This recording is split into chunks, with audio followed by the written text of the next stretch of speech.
The drive from Atlanta to Madison should have been uneventful, but it turned into a nightmare.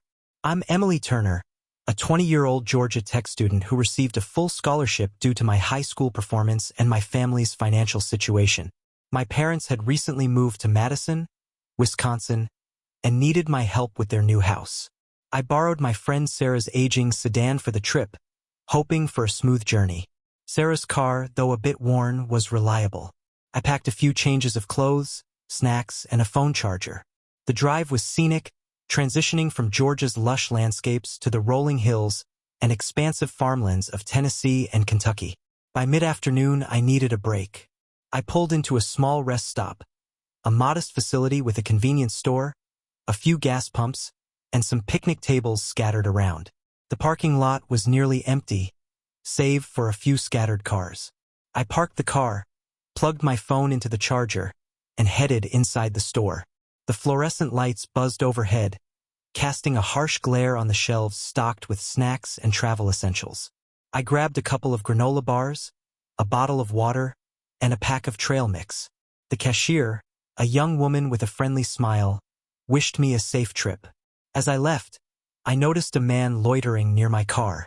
His clothes were worn, and his beard was scruffy. He glanced at me with an unsettling look, but I tried to ignore him and went to the bathroom. The bathroom was stark but clean. The sound of running water and the hum of the air vent the only noises. I washed my hands and tried to shake off the uneasy feeling from the man's gaze. Returning to the parking lot, my discomfort grew. The man was now leaning against my car, peering through the windows. My heart raced. I approached him cautiously. "Excuse me, can I help you with something?" I asked, trying to keep my voice steady. He looked up, nervously mumbling an apology. "Oh, sorry. I was just waiting for a ride." "I'd appreciate it if you didn't lean on my car," I said firmly. He mumbled another apology and walked away towards the picnic tables. I watched him leave, feeling increasingly uneasy. Deciding it was best to leave, I got back in the car, locked the doors, and started the engine. The man got into a dark sedan and followed me as I pulled out of the parking lot. My anxiety spiked as I realized he was tailing me. The drive was tense. I watched the rearview mirror constantly, the dark sedan's headlights an oppressive presence. I tried to lose him by speeding up, but he remained behind. My anxiety grew with each passing mile. Eventually, I reached a small town with a motel that looked like a good place to stop. I pulled into the parking lot and chose a spot close to the office where the light was brighter. The motel was a single-story building with a few rooms on each side, each entryway marked with a simple number.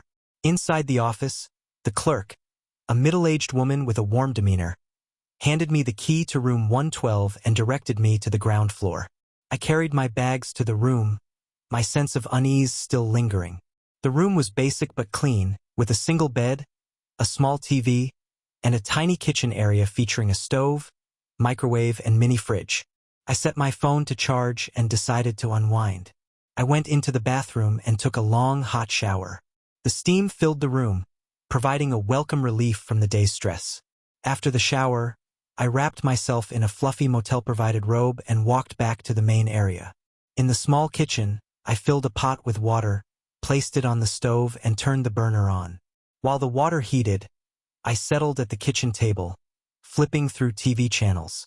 I eventually found a late-night talk show and watched it as I waited for the water to boil. Once the water was bubbling, I added the instant noodles and stirred them occasionally.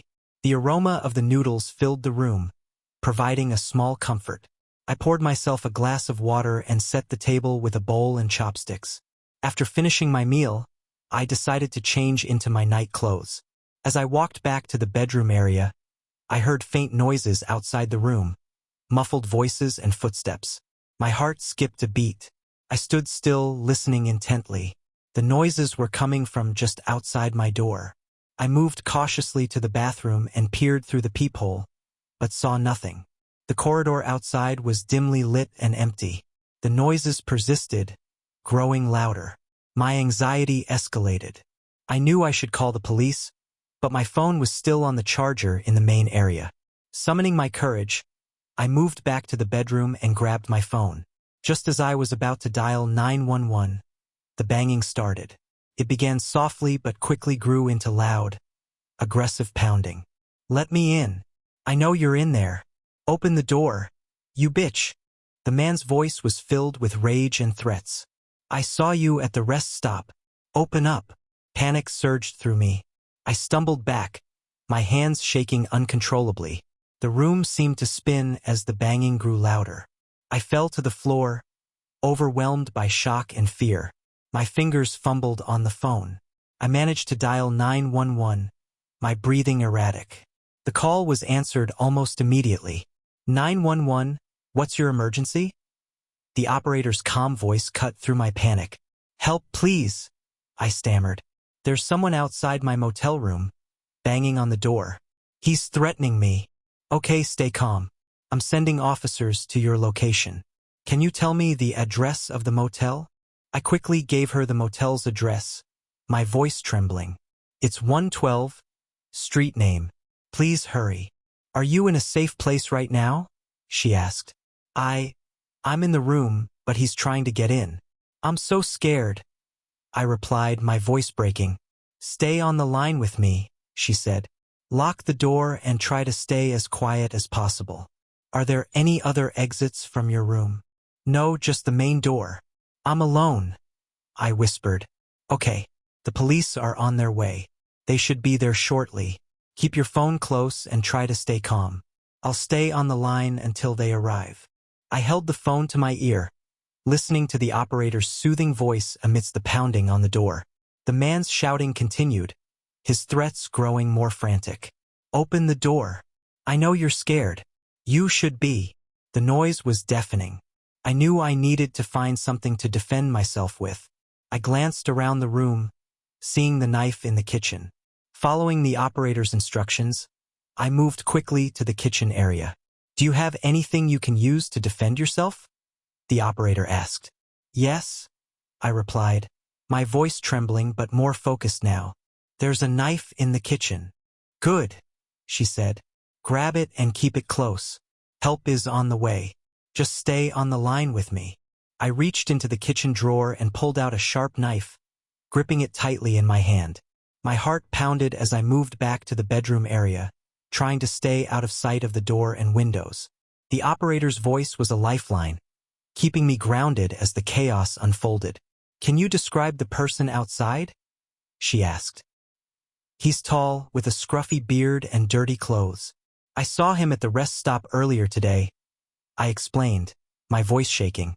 "Okay, you're doing great," she reassured me. "The police will be there any minute. Just keep holding on." Suddenly, the banging stopped, replaced by an eerie silence. I held my breath, my ears straining to catch any sound. The silence stretched on, and I felt the tension in my body begin to ease, though my heart still raced. Then, the shattering sound of glass filled the room. A large rock flew through the window, landing on the floor with a thud. I screamed, backing up into the small foyer area between the bedroom and the kitchen. The man climbed through the broken window, his eyes wild with anger. He spotted me immediately and started towards me. I gripped the knife tighter, my hands trembling. "Stay back," I shouted, my voice shaking. He ignored me, continuing his approach. As he got closer, I lashed out with the knife, slicing his forearm. He screamed in pain but didn't stop. Instead, he charged at me, his face contorted with rage. I tried to defend myself, but he was too strong. He grabbed me, and the fear overwhelmed me. The last thing I heard before everything went black was the sound of police sirens approaching. My vision blurred and narrowed, a cold sweat covering my skin. His grip was ironclad, squeezing the air out of my lungs. Every instinct screamed to fight, but my body was paralyzed by the weight of terror. The world around me became a tunnel, the edges darkening, as if I were being pulled into a deep, endless abyss. The sound of his breathing, harsh and ragged, filled my ears. I felt my consciousness slipping, a surreal slow-motion sensation. My legs buckled beneath me, and I crumpled to the floor, the knife falling from my grip and clattering away. His hands were still on me, the pressure unbearable. I tried to scream, but no sound came out. My vision wavered, the room spinning and distorting. The police sirens were growing louder, but they seemed distant, like a faint echo in a dream. I could barely register their approach over the roaring in my ears and the frantic pounding of my heart. Every second stretched into eternity. My mind fought to stay awake, to stay aware, but it was a losing battle. I felt myself sinking deeper into unconsciousness, the room around me fading into a void. My last coherent thought was a desperate hope that the police would arrive in time, that they would save me from this nightmare. Darkness closed in and the world disappeared. The next thing I knew, I was waking up in a hospital bed. My head throbbed with a dull ache, and my body felt heavy and disoriented. I blinked slowly, trying to clear the fog from my vision. The sterile white walls of the hospital room came into focus, along with the steady beeping of a heart monitor nearby. My parents stayed with me for the remainder of my trip.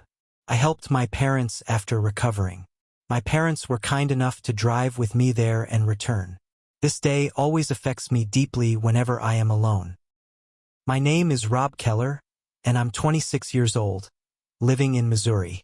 My life is typically quiet, filled with routine tasks and the occasional escape to break up the monotony. Recently, I had to drive to Indiana for a personal matter, one I preferred to keep private. Little did I know, this trip would turn into a nightmare. The journey started on a crisp, clear morning. The roads were smooth, and I made good time. I stopped briefly for gas and snacks, feeling optimistic about the day. As the landscape changed from open fields to dense forests and winding roads, I followed my GPS onto a secondary route.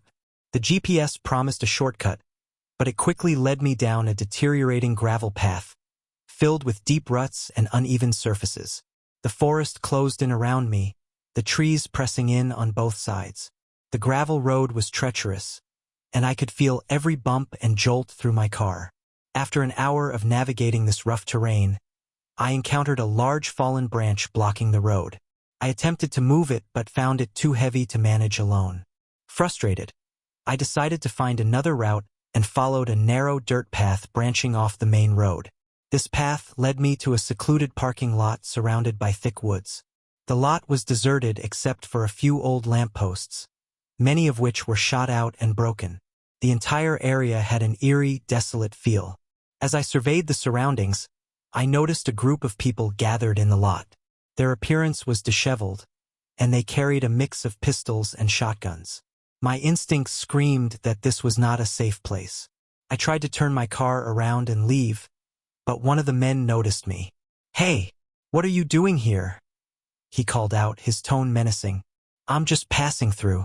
My car is stuck," I said, trying to keep my voice steady. The man's face hardened, and he signaled to the others. They began to move toward my car with aggressive intent. My heart raced as I realized I needed to get away quickly. I started my car and attempted to drive out of the lot, but the uneven gravel made it nearly impossible. Suddenly, I felt a sharp pain in my side. A bullet had struck me. The impact was jarring, and I could feel the blood seeping through my shirt. Panic set in as I fought to control the car. The group of men closed in on me. I spotted a distant farmhouse through the trees and decided to head toward it, hoping for refuge. The car lurched over the rough terrain, and the shooting continued. Bullets ricocheted off the metal and splintered the windshield. My vision blurred with pain, but I pushed through, desperate to reach safety. The farmhouse came into view, and I felt a glimmer of hope. Just as I reached the driveway, another shot grazed my arm, intensifying the agony. I skidded to a halt in front of the farmhouse, barely managing to get out of the car before collapsing on the porch. The occupants of the farmhouse, a young couple named Sarah and Jake, emerged in alarm. They were in their 30s, fit and determined. "What happened?" Sarah asked urgently as she helped me onto the porch. "I was attacked by a group in the parking lot. They're coming after me," I gasped, clutching my wounds. Jake quickly assessed the situation. "We need to get you inside and patch you up. Sarah, call 911. Sarah rushed inside, dialing emergency services, while Jake fetched first aid supplies. He worked efficiently, applying pressure to my wounds and trying to stabilize me. As he worked, the sounds of shouting and banging grew louder. The group from the parking lot had followed me to the farmhouse. Jake's face was set with determination. "They're coming," he said, his voice steady. "We need to get ready." Sarah emerged from the house, pulling out several firearms from a closet. The farmhouse was surprisingly well stocked with shotguns, rifles, and handguns. Jake and Sarah quickly set up a defensive position, their movements precise and practiced. "Stay calm," Jake instructed. "We're armed, and the police are on their way." Sarah took position near a window, her eyes scanning the yard for any signs of the attackers. Jake reinforced the door with heavy furniture and checked all the locks. The group outside continued to shout and bang on the door, their attempts to break in growing more aggressive. The banging on the door was relentless. Each crash reverberated through the house, increasing the tension. The couple's calm demeanor was reassuring, but the noise was unnerving. I tried to stay out of their way, my injuries making it difficult to move. Jake shouted through the door, "We're armed. The police are on their way. Leave now or we will defend ourselves." The group outside responded with angry shouts and more forceful attempts to break in. I could hear them throwing heavy objects against the door. Jake's grip on his shotgun tightened as he prepared for the worst. Sarah's voice was firm but strained. "If they get through, we'll have to use force. We're not letting them in without a fight." Minutes felt like hours. The couple's determination and readiness were impressive, but the constant noise and threat made it hard to stay calm. Sarah kept a close watch on the yard, while Jake ensured that the house's defenses held strong. Every loud bang and crash made my heart race. The couple's unwavering focus on the intruders was admirable, but their efforts couldn't completely drown out the fear. The sound of splintering wood and crashing furniture filled the air. I could see the strain on their faces as they prepared for the worst. Suddenly, one of the group members managed to break a window. A large rock flew through and landed in the living room, causing Jake to flinch but remain steadfast. The group's attempts to break in grew more violent. The door groaned under the pressure as they tried to force it open. Sarah, trying to help Jake, dashed across the room to his side. Just as she reached him, a gunshot rang out. The bullet struck her in the stomach, and she cried out in pain, collapsing to the floor. Jake's eyes widened in horror as he saw his wife fall. He rushed to her side, but as he did, another shot hit him in the side. The force of the hit made him stagger, and he, too, began to collapse. The house was engulfed in chaos. The group outside continued their assault, their aggression unrelenting. The couple's injuries were severe, and their strength waned quickly. Jake and Sarah's efforts to defend their home faltered as they fell to the ground, both losing consciousness. I struggled to my feet, blood staining my clothes. Desperation fueled my movements as I crawled to the closet where Sarah had pulled out the firearms. I spotted a pistol and grabbed it, feeling the weight of it in my trembling hands. The attackers were still outside, their shouting and banging growing more frenzied. I moved cautiously to the back of the house, positioning myself near a window overlooking the yard. I steadied my breathing and aimed the pistol at the door. My hands shook, but I forced myself to focus.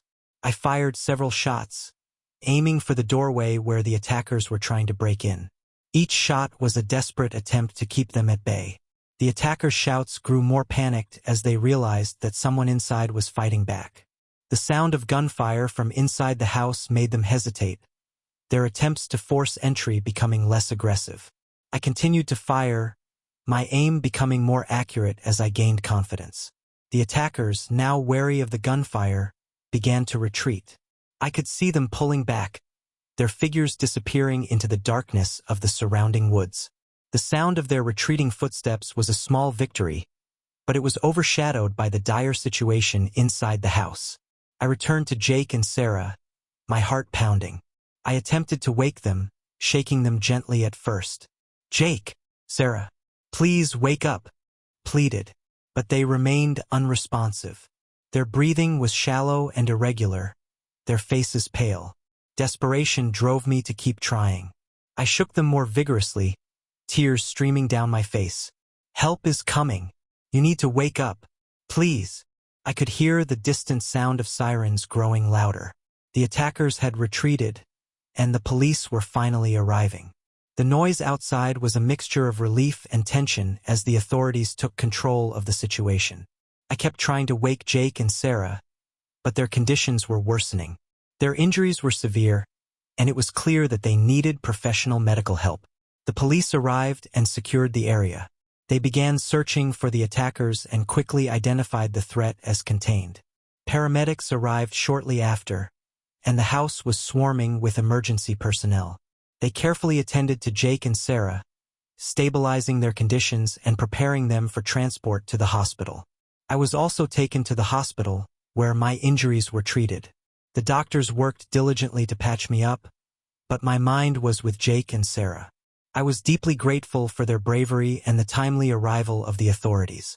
Jake and Sarah spent a few days in the hospital. Their injuries were severe but not life-threatening. They eventually woke up, surrounded by their loved ones. Their recovery was slow but promising. The doctors assured them that, with time, they would make a full recovery. The drive back to Missouri was a welcome return to normalcy. Back in Missouri, I tried to return to my normal routine, but the events of that day left a lasting impact. I kept in touch with Jake and Sarah, who were slowly recovering from their injuries. Their bravery had been incredible, and their messages of gratitude meant a lot to me. The attackers were eventually apprehended after a police investigation, providing some closure. Life gradually returned to normal, though I remained more aware of my surroundings and vigilant about personal safety. Jake and Sarah repaired their farmhouse and continued their recovery, their resilience inspiring me. I made sure to check in on them regularly, and their recovery was a testament to their strength and courage. The harrowing experience had been a stark reminder of the unpredictability of life, but it also highlighted the importance of community and support. Though the scars remained, both physical and emotional, the experience had taught me valuable lessons about bravery and the power of helping others. The trip to Indiana had been far from ordinary, but it had ultimately reinforced the strength of human connection and the will to overcome adversity. It was a crisp, clear Friday morning when I, Alex Parker, set out on my much-anticipated road trip. At 29, I had worked tirelessly as a freelance photographer in Denver, capturing everything from urban landscapes to quiet moments in bustling coffee shops. The city was my canvas, but I needed a change. I craved the open road, the freedom to explore new places, and the chance to reconnect with the raw beauty of nature. My destination was Ashwood, a small town in rural Iowa. The idea of photographing its historic charm and expansive cornfields was exhilarating. The plan was simple: follow a leisurely route, enjoy the journey, and capture spontaneous moments along the way. By midday, I had left Denver's urban sprawl behind. The landscape transformed into open fields and rolling hills, each turn revealing a new picturesque scene. The drive was soothing, my favorite road trip playlist providing the perfect backdrop. I stopped at a local diner for a hearty lunch, chatting with the friendly locals who shared stories about the area. Energized and eager, I continued eastward. The sun began its descent, casting long shadows across the fields. I decided it was time to find a place to stay for the night. I had heard about a quaint bed and breakfast on the outskirts of a small town, and it seemed like the perfect spot to rest before reaching Ashwood. As I followed the GPS directions, the road grew narrower, and the surroundings became increasingly rural.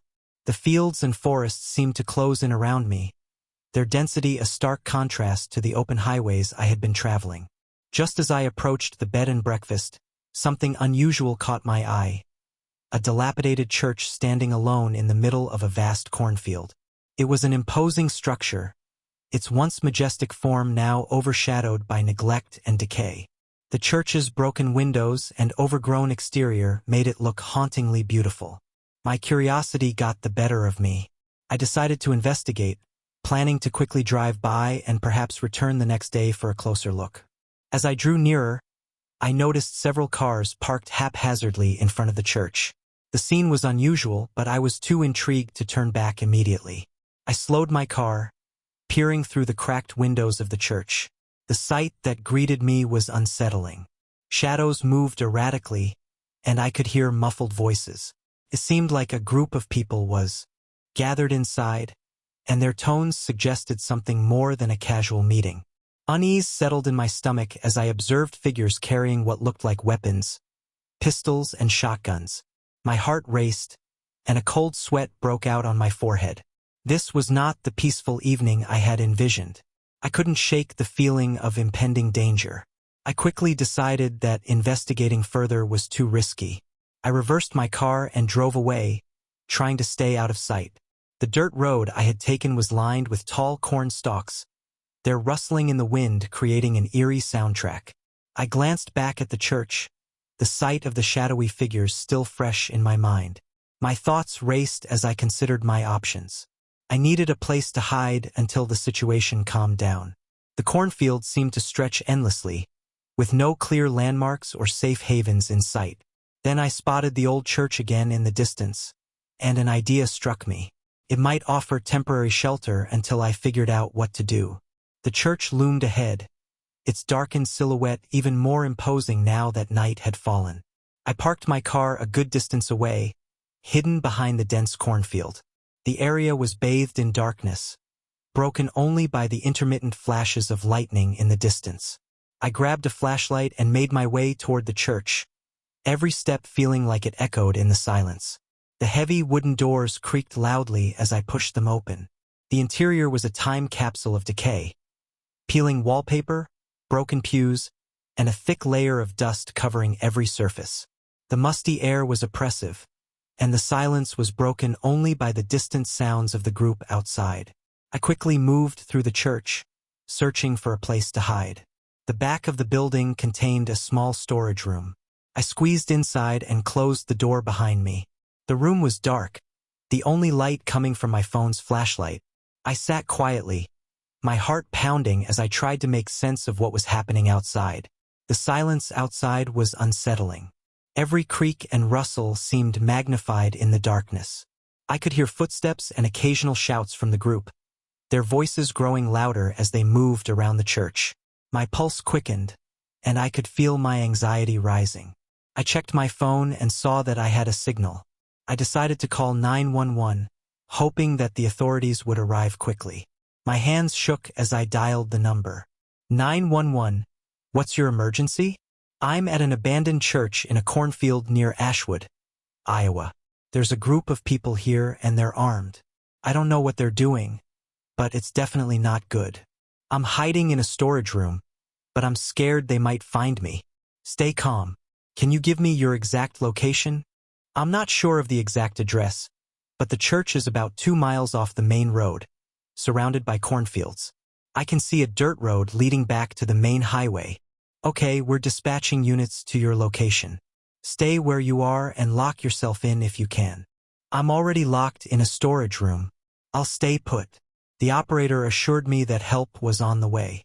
I ended the call and took deep breaths, trying to stay as quiet as possible.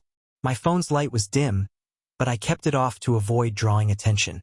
The minutes ticked by slowly, each second feeling like an eternity. The noises outside grew more intense. The group seemed to be searching the church more thoroughly, their voices filled with urgency. The door of the storage room rattled, and my heart nearly stopped. The handle turned, and I could hear the faint creak of the door. Panic surged through me. I grabbed a heavy metal pipe I had found earlier, preparing to defend myself. The door creaked open, and the silhouettes of several people filled the doorway. My hands trembled as I raised the pipe, ready to swing if necessary. Before I could react, a loud crash echoed through the church. The group's voices grew distant as they scattered. I cautiously stepped out of the storage room, trying to assess the situation. The church was eerily quiet, and I could see the flashlights of the police cars through the boarded-up windows. Relief washed over me, but I knew I had to stay alert. I cautiously made my way to the church's main entrance. The police were actively searching the area, their flashlights cutting through the darkness. I approached one of the officers and explained what had happened. "Are you the one who called 911? The officer asked. "Yes, I'm Alex Parker. I was hiding in the church. There was a group of people here with weapons. I think they were searching for something or someone. The officer nodded and motioned for me to step outside. They continued their search, and I watched as they combed through the church and the surrounding cornfield. The flashing lights of the police cars created a strobe effect against the darkness. The police officers were efficient, their movements precise as they investigated every corner of the church. I stood by, feeling a mix of relief and anxiety. The situation was under control, but the night's events had left me shaken. As the police continued their search, I noticed a commotion in the distance.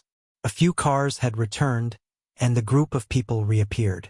They seemed agitated, and their presence was alarming. I watched from a safe distance as the group approached the church again, their movements aggressive. My fear returned in full force.